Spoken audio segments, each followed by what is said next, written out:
Earlier, I spoke to Kate Hardcastle, consumer and retail advisor at the business consultancy company Insight with Passion. I spoke to her a bit earlier, and I started by asking her why more and more businesses are choosing to make this kind of statement. I think it's something that's more and more commonplace these days. Brands are wanting to build relationships with consumers. They know they can't just have a one-dimensional conversation with the consumer. And we've seen it from the likes of Yorkshire Tea recently, where they are engaging, discussing and debating matters of the day. So whilst I think the severity of it is different from company to company and topic to topic, it's not unusual for organisations to start tying their flags to various masts in terms of the political landscape. I agree, but normally doesn't it relate to that particular sort of company's general purview? So, for instance, it's not unsurprising that a company says we make a moral stand when it comes to using particular organic food or paying certain people in a certain way, or this type of meat isn't going to be used anymore. You know, that kind of thing that is a moral stance and a business stance is sort of understandable. Why do you think Ben & Jerry's, an ice cream maker, chose to get involved in the debate about migrants?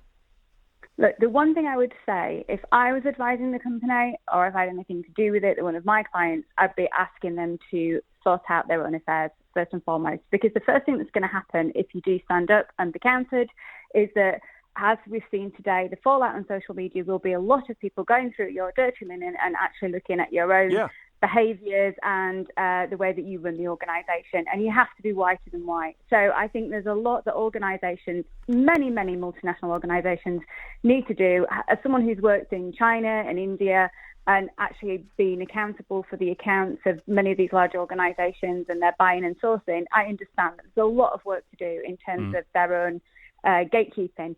So I think if you actually are going to engage into the matter to stand up and be counted, I think it's very noble, but I think you have to make sure that you have got everything you can do in terms of ethics, environmental, etc., absolutely lined up, ducks in a row, because if not, you're just opening the challenge for people who don't agree with you, and then what that does, it belittles any point you're going to make anyway.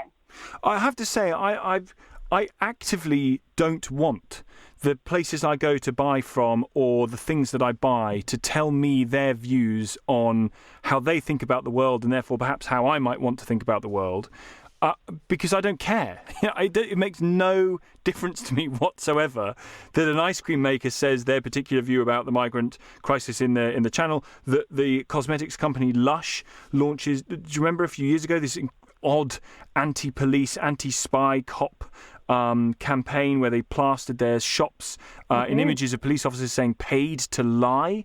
That HSBC, the bank, have this campaign saying we are not an island, we are Colombian coffee drinking, American movie watching, Swedish flat packing assembly. I mean, well, we are an island, but of course those other things are true. So what is the business case for doing that? Do they think more people are going to now shop with them or take out their products on the basis that they think, oh, well, these people agree with me and my worldview?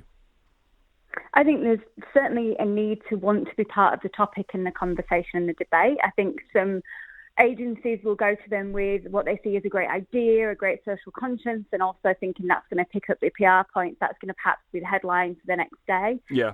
But I think when you're building a brand, it takes years and years to build, and it takes literally seconds to disseminate. So I think, you've really got to make decisions very carefully. And I personally want businesses I trade with, maybe this is where we disagree, I want them to be more ethical. I want them to be upstanding for the community. And I'm happy for that. I'm happy for ethical. I'm happy for them to be well sourced and pay people on time and pay people the right amount. I get all that. I want all that. That's what you want. You don't want to be paying for kind of grubby businesses. But where it's not related to their particular trade, why do they think people care? I think also the additional element as well is it relevant to the particular market and the product they're selling? Yeah. If it's quite a flippant product, if it's quite joy-filled product, do you actually want to get your messaging associated with things that perhaps are not linked to the brand as well? So I think there's a lot of questions to be raised. I think that we'll hear some of the answers in the fallout. Perhaps we won't get to all of the points, but I think the point is, if you really do want to stand for something in life generally as a personal brand or actually as a business brand, you have to make sure that you are standing on a platform that is a good, solid foundation, because if not, it rocks the boat, and then it rocks it questions everything you're trying to make the point on anyway. So the validity is questioned. And I think that's the point I push back to them, that, if this is going to be the stance, if they want to be this ethical ice cream brand and they're going to make sure they stand up for everything, you've got to make sure that everything in your own housekeeping is absolutely rock solid. Because all I've seen on Fallout today and social media is the people that don't agree with that stance, who don't actually want to see those views pushed at them, trying to find a good reason why they shouldn't listen to them, trying to find fault with their own brand. And I think that's quite challenging when you are probably the brand marketer sat dealing with the fallout. I just think also, particularly in this case of Ben and Jerry's, what they say is just so vapid. It's like, we're all human. Well, I know. Tell me something I don't know. It's just, I just find it to be sort of slightly patronising and a bit cringe-making. And the other point, which, I don't know whether you feel this might not be fair, but it just strikes me that a lot of the views that are pushed forward by some of these companies, rightly or wrongly, and I don't have a particular view on the whether it's right or wrong in this instance, but it does seem to me to be that a lot of these companies push out views that tend to be of the left, or centre left, or slightly to. Do you think that's fair? And if that is true, why do you think that might be happening? No, I think you would probably get people disagreeing with you who'd be calling the station straight after this interview saying, well, that's not the case because he is instance X, Y, Z. Yeah, no, that's right. Well, I'd be happy to take it. I might be wrong completely. So, so hear that out, because everyone will have something they hold dear, where it's been a political point score or something that's felt uncomfortable then, because it matters to them. That's why they stood up and took notice of it. And that's what we can do with our messages. We have to understand that they don't fall on deaf ears. But as someone who's been responsible for international brand, who's had that responsibility of the yes or no decision in terms of campaigns that you look at on the desk and think, wow, this would definitely get the impact, but is this something I want to live and die by?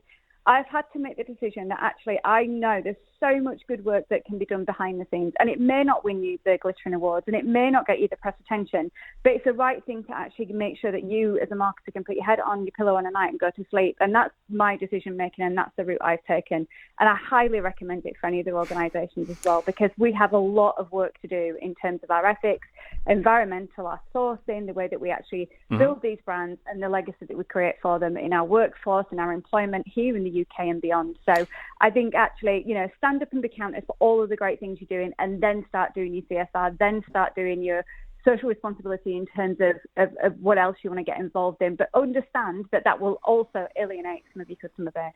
That was Kate Hardcastle speaking to me earlier. She's a consumer and retail advisor at the business consultancy company Insight with Passion.